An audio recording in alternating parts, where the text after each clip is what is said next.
नमस्कार। आज हम टॉपिक कर रहे हैं संसदात्मक शासन व्यवस्था और अध्यक्षात्मक शासन व्यवस्था में क्या अंतर पाया जाता है। दोनों व्यवस्थाओं की ऐसी विशेषताएं बताइए जिसमें तुलनात्मक अध्ययन करते हुए हम संसदात्मक शासन प्रणाली और अध्यक्षात्मक प्रणाली के लक्षणों पर चर्चा करें। संसदात्मक शासन व्यवस्था वह व्यवस्था होती है जिसमें व्यवस्थापिका और कार्यपालिका में घनिष्ठ संबंध पाया जाता है। घनिष्ठ संबंध से तात्पर्य ये है कि व्यवस्थापिका जो सरकार का पहला अंग है और महत्वपूर्ण अंग है, व्यवस्थापिका में बहुमत दल के नेता को प्रधानमंत्री सेलेक्ट किया जाता है, चुना जाता है और प्रधानमंत्री द्वारा उसी दल में से मंत्रिमंडल का चुनाव किया जाता है। दोनों अंग एक दूसरे के प्रति पूरक होते हैं और सैद्धांतिक तौर पर जो विशेषता है वो यही है कि व्यवस्थापिका और कार्यपालिका में घनिष्ठ संबंध पाया जाता है। पहली घनिष्ठता इस तरह से अभिव्यक्त की गई। फिर दूसरी बात आती है कि 5 साल के लिए कार्यपालिका का जो गठन हुआ, कार्यपालिका अपने कार्यों, कर्तव्यों और दायित्वों की पूर्ति करते हुए व्यवस्थापिका के प्रति उत्तरदायित्व का निर्वहन करती है, यानी ये उत्तरदायी शासन माना जाता है। व्यवस्थापिका का जो निम्न सदन है वो जनता के प्रति उत्तरदायी होता है और जो उच्च सदन है वो राज्यों के प्रति उत्तरदायी होता है। जैसे इंडियन पॉलिटिकल सिस्टम में संसद जिसको हम बोलते हैं, निम्न सदन लोकसभा, द्वितीय सदन राज्यसभा। लोक माने जनता का सदन और राज्यसभा माने राज्यों का सदन। तो 5 साल के लिए जो चुनाव होता है लोकसभा सदस्यों का, वह जनता का जनता द्वारा जनता के लिए शासन के रूप में प्रतिनिधित्व करते हैं व्यवस्थापिका में। और व्यवस्थापिका में से जो सरकार का निर्माण होता है उस सरकार को कार्यपालिका कहते हैं। प्रधानमंत्री और मंत्रिमंडल कहते हैं जिनका कार्यकाल भी 5 वर्ष का होता है।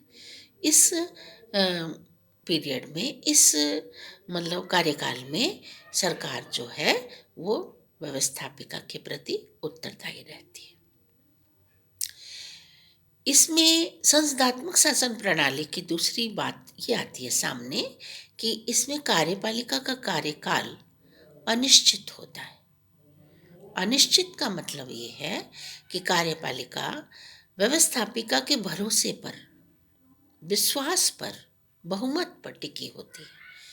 यदि व्यवस्थापिका अविश्वास प्रस्ताव पास करके सदन में सरकार के प्रति अविश्वास मत ले आती है तो सरकार अपना बहुमत खोने के पश्चात सरकार का गिरना स्वाभाविक हो जाता है, यानी उसे अपने पद से त्यागपत्र देना होता है।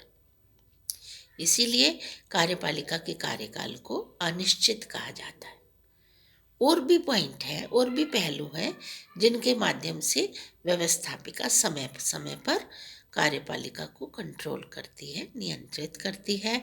प्रश्न पूछकर, बहस द्वारा, बजट द्वारा, कटौती द्वारा, निंदा प्रस्ताव, अविश्वास प्रस्ताव, काम रोको प्रस्ताव इत्यादि इत्यादि पहलुओं के माध्यम से व्यवस्थापिका कार्यपालिका पर नियंत्रण स्थापित करती है। व्यक्तिगत उत्तरदायित्व। व्यक्तिगत उत्तरदायित्व एक ऐसा पहलू है, जैसे व्यवस्थापिका में से जो सरकार का निर्माण हुआ जिसे हम मंत्रिमंडल कह रहे हैं, मंत्रिमंडल के सदस्यों को प्रधानमंत्री के माध्यम से मंत्रालय सौंपे जाते हैं, विभाग सौंपे जाते हैं। मान लीजिए शिक्षा विभाग है, मान लीजिए वित्त विभाग है, मान लीजिए रेल विभाग है, महत्वपूर्ण विभाग, विदेश विभाग कह सकते हैं, रक्षा विभाग कह सकते हैं। तो जो भी विभागाध्यक्ष नियुक्त होता है वह अपने विभाग के प्रति, ड्यूटी के प्रति व्यक्तिगत रूप से रिस्पॉन्सिबल फिर माना जाता है। उसमें उपलब्धियां हों, उनमें कमियां हों, जो भी कमी बेसी है उसका दायित्व तो व्यक्तिगत रूप से विभागाध्यक्ष का रहता है। तत्पश्चात सामूहिक उत्तरदायित्व, जिसको हम संसदात्मक शासन प्रणाली की विशेष विशेषताओं में मानते हैं, एक साथ तैरना, एक साथ डूबना, यह सामूहिक उत्तरदायित्व, पूरी सरकार का उत्तरदायित्व, प्रधानमंत्री सहित संपूर्ण मंत्रिमंडल का दायित्व।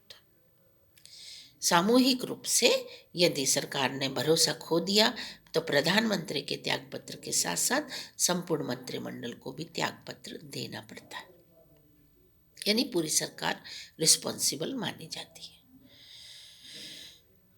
प्रधानमंत्री का नेतृत्व, यानी संसदात्मक शासन व्यवस्था में नेतृत्व जो है, कुशल नेतृत्व के रूप में प्रतिभावान प्रधानमंत्री के रूप में जो लीडरशिप की जाती है, संपूर्ण मंत्रिमंडल उसके चारों ओर घूमता है। प्रधानमंत्री एक कड़ी के रूप में काम करता है।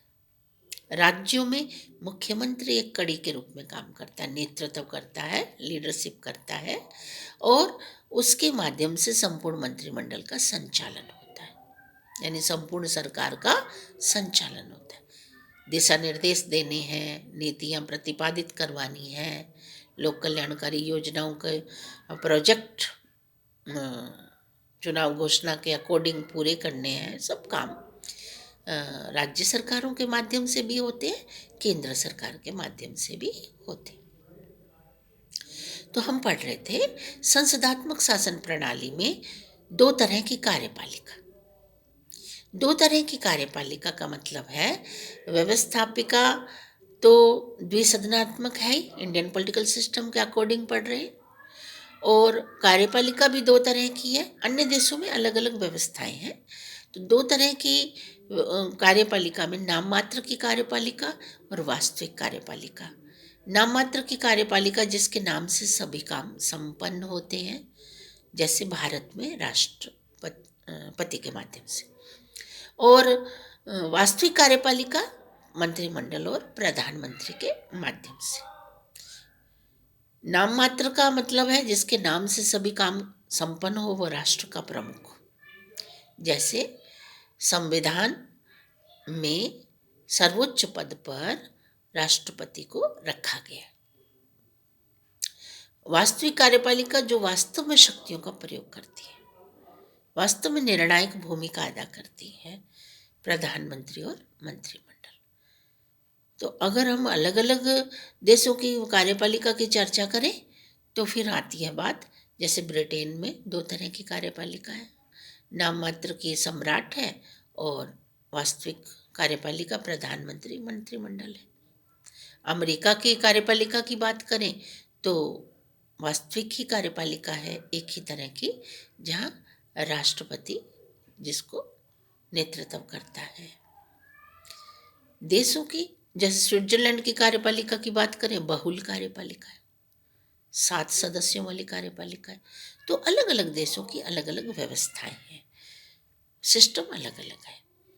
तो हम पढ़ रहे थे संसदात्मक शासन व्यवस्था, और दूसरा पहलू आता है अध्यक्षात्मक शासन व्यवस्था। तो अध्यक्षात्मक शासन व्यवस्था की जब बात आती है तो अमेरिका संविधान का उल्लेख आता है। यहाँ व्यवस्थापिका को कांग्रेस कहते हैं, पहला सदन प्रतिनिधि सदन, दूसरा सदन सीनेट है, और सीनेट एक शक्तिशाली सदन के रूप में विद्यमान है। कार्यपालिका नाम मात्र की नहीं, केवल एक ही कार्यपालिका है, वो है वास्तविक और स्ट्रॉन्ग कार्यपालिका, जिसका प्रतिनिधित्व करता है राष्ट्रपति।